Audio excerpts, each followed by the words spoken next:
क्या भाजपा नीतीश कुमार को लेकर असहज हो रही है?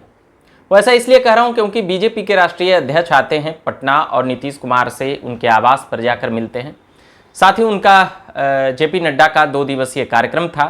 उन सभी बातों पर बात करूंगा। नीतीश और तेजस्वी की मुलाकात और भाजपा के लिए कैसे बिहार में सिरदर्द बन गए हैं नीतीश कुमार। तो औपचारिकता के लिए बता देता हूं कि आप देख रहे हैं झकास भारत और मेरा नाम हुआ रविकांत। अब बात करता हूं मुद्दे पर। तो यहां पर बातें यह है कि नीतीश कुमार, जिनके पास विधायक है अभी वर्तमान में 45 और भाजपा के पास इससे लगभग 35 विधायक ज्यादा है, मगर नीतीश कुमार ही मुख्यमंत्री हैं। यह पुरानी बातें हो चुकी हैं।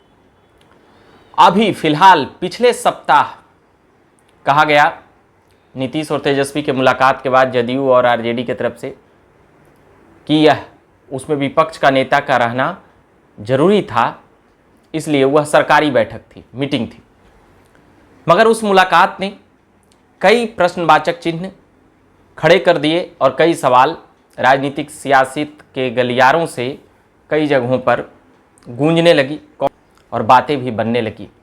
क्या नीतीश कुमार का मिजाज 6-7 महीना में ही भाजपा से भर गया है या कुछ और है? तो जेपी नड्डा का कार्यक्रम था तय पहले से ही 2 दिवसीय बिहार दौरे को लेकर। साथ ही एम्स जहां खुल रहा है दरभंगा में, वहां पर की भी जाना था, मुआयना भी किए। भागलपुर भी कार्यक्रम में जाना था और यहाँ आईजीएमएस में भी, पटना में भी सौगात देना था बिहार को।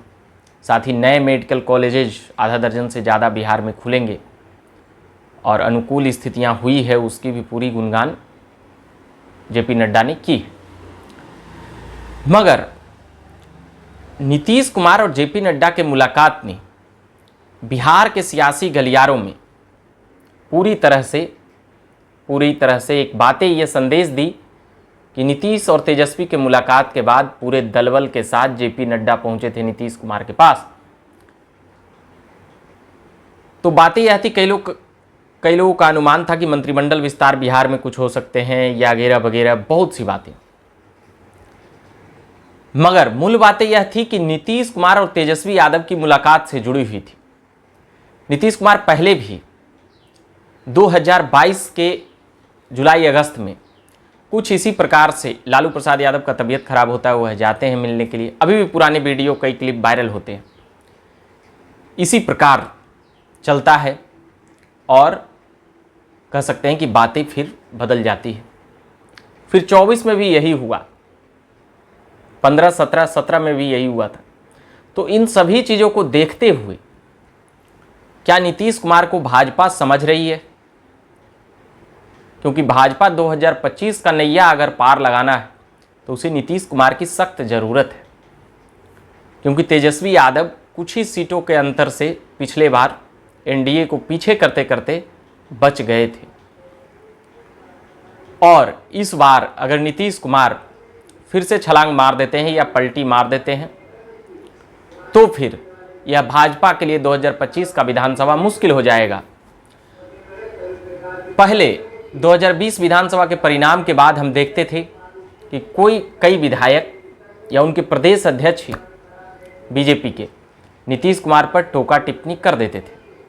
मगर इस बार 24 लोकसभा चुनाव के परिणाम के बाद किसी में इतनी नैतिक हैसियत नहीं हुई है कि नीतीश कुमार के सरकार और नीतीश कुमार के ऊपर टोका टिप्पणी कोई कर दे।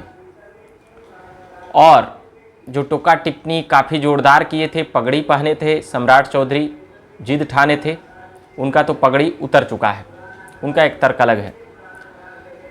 मगर इस बार कोई कसर भाजपा नहीं छोड़ना चाहती है नीतीश कुमार के लिए, क्योंकि 25 विधानसभा ठीक 1 साल बचा है। और इस कारण से भी टोका टिप्पणी तो छोड़िए, उनके राष्ट्रीय अध्यक्ष सीधे सीएम आवास जाते हैं। कहा यह जाता है कि नीतीश कुमार का हालचाल के साथ ही और भी मन टटोलने का प्रयास हुआ। मगर नीतीश कुमार ने जब आईजीएमएस में खुलेआम यह मंच से कह दिया कि 2 बार गलती हो चुकी है और अब यह गलती नहीं होगी। गलती इतना हुआ कि उन्होंने आईजीएमएस में पूरी तरह से कहा कि जो 2 बार गलती हुई वह अब आगे नहीं होगी। यानी कि बार बार ये बातें कहकर नीतीश कुमार पहले भी यह कहते रहे हैं। तो फिर ये बातें समझ में आई कि नीतीश कुमार कब और कब क्या बोलते हैं और कब क्या आगे कर सकते हैं। ये बातें भाजपा भी खूब समझती है और राजद भी खूब समझती है। राजद की ओर से भी नीतीश कुमार पर उतना ज़्यादा टोका टिप्पणी अभी तक नहीं की गई है। नीतीश कुमार को लेकर सहज ही रह रहे हैं। नीतीश कुमार के सहजता को लेकर राजद यह भी कहती है कि नीतीश कुमार को कैप्चर कर ली है भाजपा, उनके प्रवक्ता, नेता, विधायक। तो यानी समझ सकते हैं कि वह राजद की तरफ जाएंगे तो उनको ना नहीं है। और लालू यादव पहले भी कह चुके हैं कि नीतीश कुमार के लिए गेट खुला हुआ है।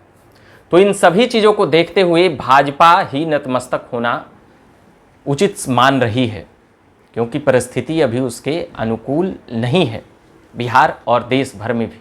ये बातें भी समझ में आती है।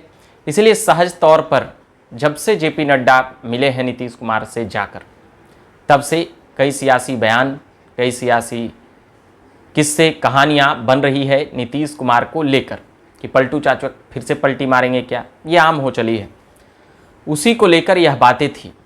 तो नीतीश कुमार को भाजपा अभी छोड़ने वाली नहीं है। वह 24 लोकसभा के परिणाम के बाद और पहले भी यह मान चुकी है और कह चुकी है कि नीतीश कुमार ही हमारे नेता होंगे 2025 में।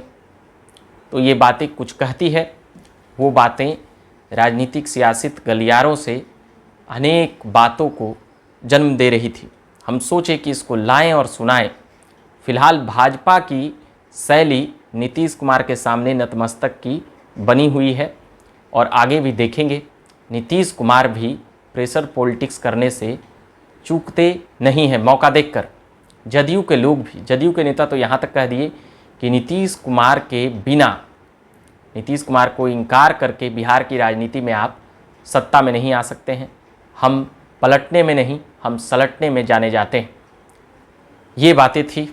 और ठीक 3 दिनों पहले उनके मुख्य प्रवक्ता और सीनियर नेता जो 3 बार से एमएलसी रहे हैं, नीरज कुमार का जिस प्रकार से वक्तव्य आया था, उसमें न केवल ओवर कॉन्फिडेंस झलक रहा था बल्कि भाजपा के लिए भी चेतावनी थी।